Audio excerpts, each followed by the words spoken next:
Hi, I'm Marty Young, and this is my EV, electric vehicle. It's a 2016 Chevy Volt. That's Volt with a V as in Victor. And it is an EV, but more specifically, it's a PHEV, plug-in hybrid electric vehicle. And when I say the word hybrid, that confuses people because they think, oh, it must be like a Toyota Prius. But it's not. It's very different from that. This car actually has a relatively large lithium-ion battery in it. And for the first 50 to 55 miles, it is 100% pure electric, just like a Tesla. After that, a gas engine kicks in, and it can go further than that. But yeah, for all practical purposes, for 50, 55 miles, it is a pure electric vehicle, and it's awesome.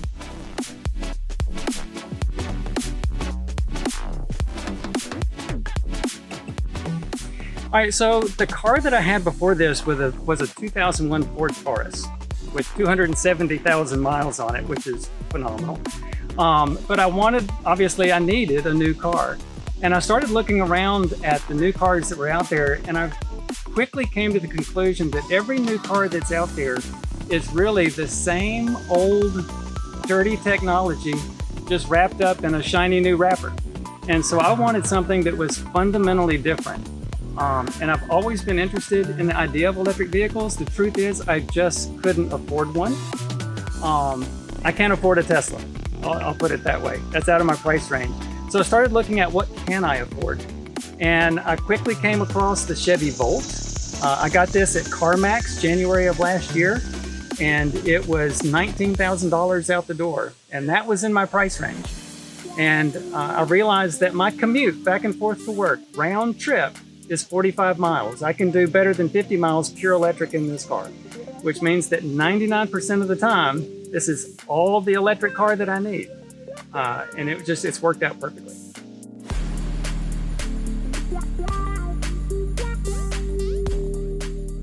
I wouldn't say that it has more maintenance than most cars, because if you think about it, most cars are ICE cars, internal combustion engine cars. And they have lots of maintenance. This car has an internal combustion engine. So really the only maintenance associated with this car is associated with that internal combustion engine. The electric drivetrain, the battery, it's a non-issue. But even with the maintenance in this car, in some ways it's less than a typical ICE car because like oil changes. I change the oil in this car about once every 2 years. So obviously that's significantly less than a typical ICE car.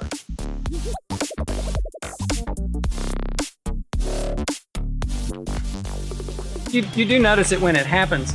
Let me tell you a little bit about that, because that's kind of a cool feature of this car, right? So like for example, this past weekend, we made a trip down to Mississippi. That's where my wife's mom lives. That's over 1,000 miles round trip.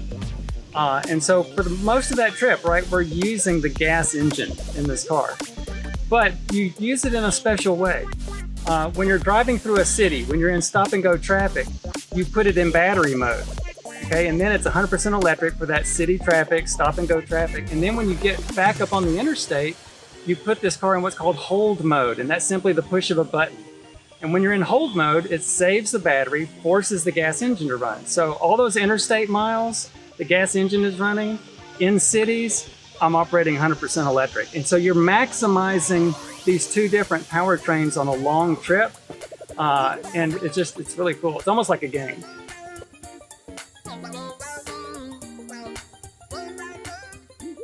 Right, yeah. So used for one reason and one reason only, and that's because I could afford it.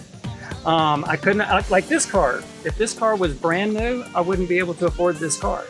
The list price on this car, brand new back in 2016, was I think around $38,000. And so, like I said, I bought it last year, 2019, and I was out the door for $19,000. And so, it was affordable. I could do that. Sometimes people are concerned about used EVs because they're worried about, will the battery hold up? That's really not a significant issue in most EVs. And especially this one.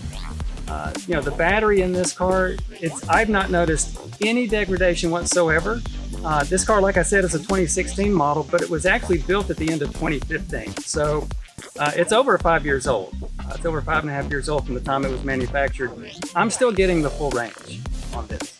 And in fact, the president of GM was quoted earlier this year as saying that they feel like they over-engineered this car and that the battery may never die. Now that's an exaggeration, but the truth is the rest of the car will wear out before the battery does. So I'm not concerned about it.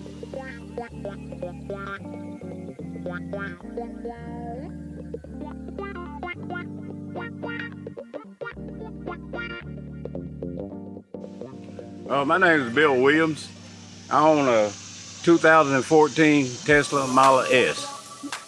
And I was going to show them a little feature on it that 2014 got things the new Teslas don't have on them anymore. And just double click, open the trunk. See how spacious the trunk is? But this is right here. This is what it do here.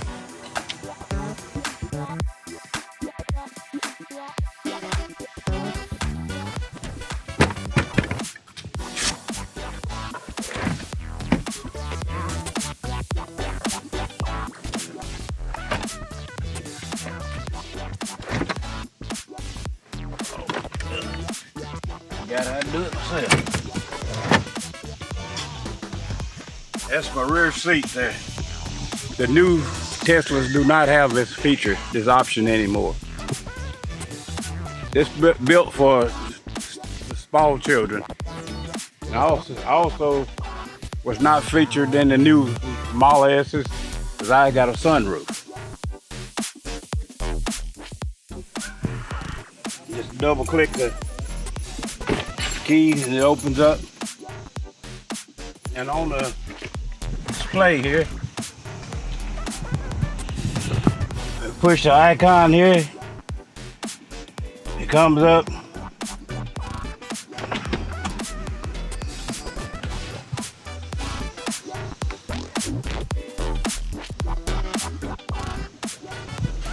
And that's the sunroof. It's not available on the new Tesla.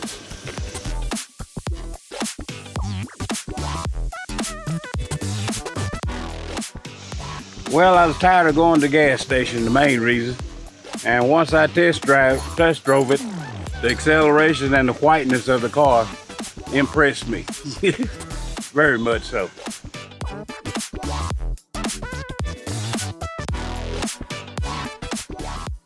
Yes, everybody likes it. They think I paid too much for it when I first got it, but now they're seeing the advantages of it.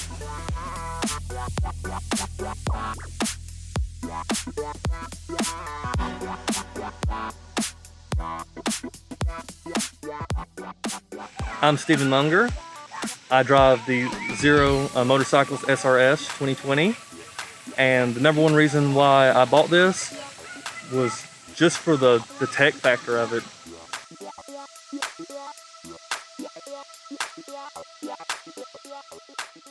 It's incredible. I've been riding motorcycles for about 15 years, and it's nothing like I've had, and I'm not going back. I'm just not going back to a gas motorcycle.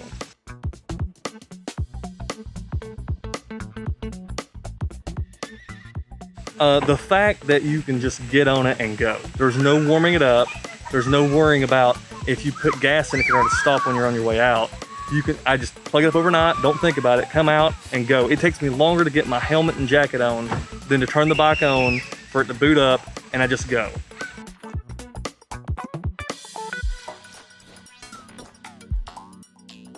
These start about $20,000 for this particular model.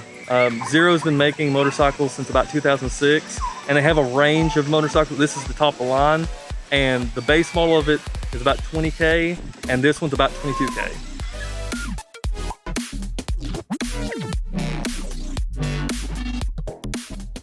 It's rated for city 161 miles. Highway and city mixed driving is about 130. Streets is about 109, and interstate travel ranges from about 70 to 80. I've been pushing it over 120 miles, even with 10% battery left. So I'm figuring about 130, 140 with the guessometer on it, and just pure interstate 60, 65 going uphill, I've gotten 99 miles out of it.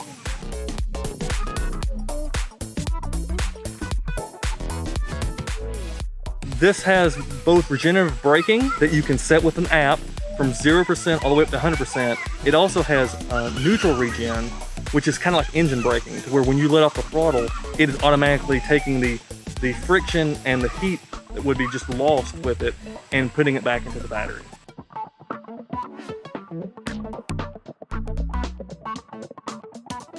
Yes, my wife loves it.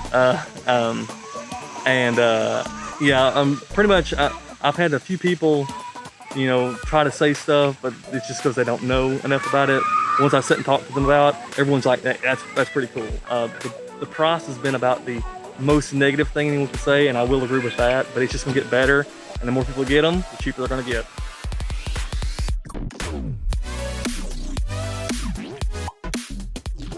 Oh, the number one misconception I get from this is people think it's gonna be slow and sluggish, and that is just the furthest from the truth.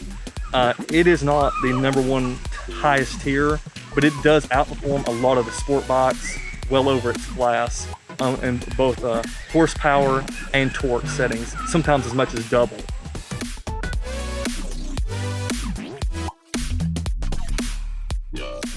This one right here, it takes a J1772 plug. It comes with an adapter.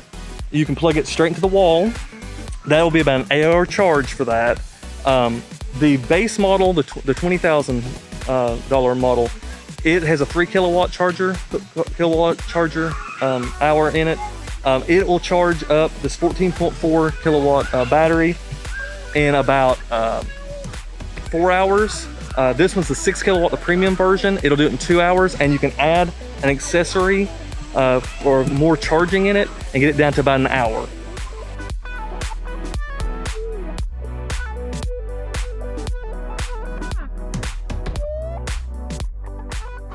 I'm Robert Finn. This is my Tesla Model 3 with dual motors and Performance Plus. It even has track mode on it. 0 to 60 in 3 seconds. Range of 15 to 25 miles, somewhere in that range. The reason I bought an electric car, I was not a green person, and every time I would fill up my other car with fuel, I'm wondering how much of this money is going overseas. And me being a veteran, I had a problem with that. So the reason I bought an electric car was I did 40-something years in the car business, and I keep up with all the latest stuff coming out. I've been reading about Tesla. I knew there was a dealership in D.C., and I was in the military during the Korean conflict. So we went to D.C. to go through the Korean War Memorial and Air Force War Memorial. While I was there, on about the third day, I called, made an appointment to drive a Tesla. On the way over, my wife said, "Are you thinking on buying one of these cars?" I said, "I wouldn't have one. I just want to drive it." Well, I shouldn't have driven it. I drove it. I didn't buy it. I came back home, and about 3 months later, Consumers Report gave the Lexus LS 360 a 99, and that's what I had. When they did that, I just got online, ordered one. 3 months later, I picked it up in Marietta. I put almost 70,000 on that car, and I've got over 30,000 on this one. So I'm getting ready to turn 100,000 miles and driving Teslas. I'll never own another gas car. No problems at all with them, are they?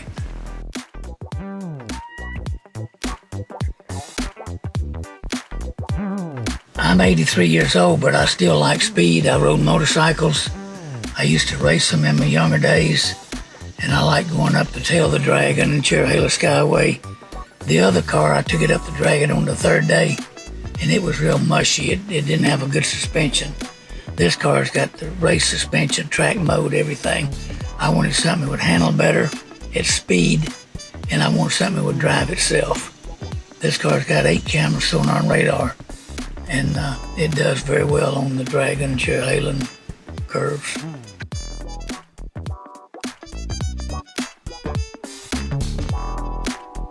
It's just the suspension and the track mode, and it's a lot faster. 0 to 60 in 3 seconds. Will beat most Ferraris, Lamborghinis, anything up to 60 mile an hour. And but the main thing I wanted was the fully autonomous driving. Being 83, I don't know how much longer I can drive. If Tesla ever gets all the full self-driving, then I can just tell it where to take me and I don't have to drive.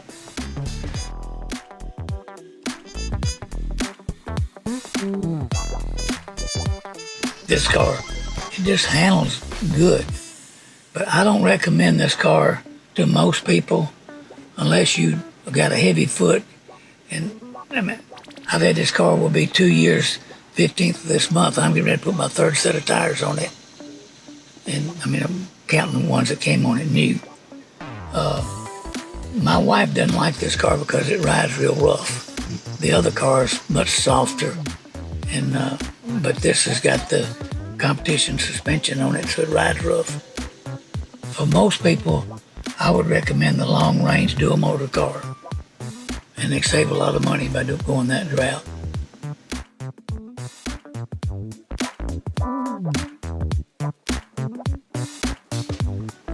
If I was younger, I'd look at other brands, the Lucid and the Rivian truck. You know, my car before I started driving Lexus, I had a Ford Lightning supercharged pickup truck, and it was performance, big engine, fast, but it was nothing compared to this car.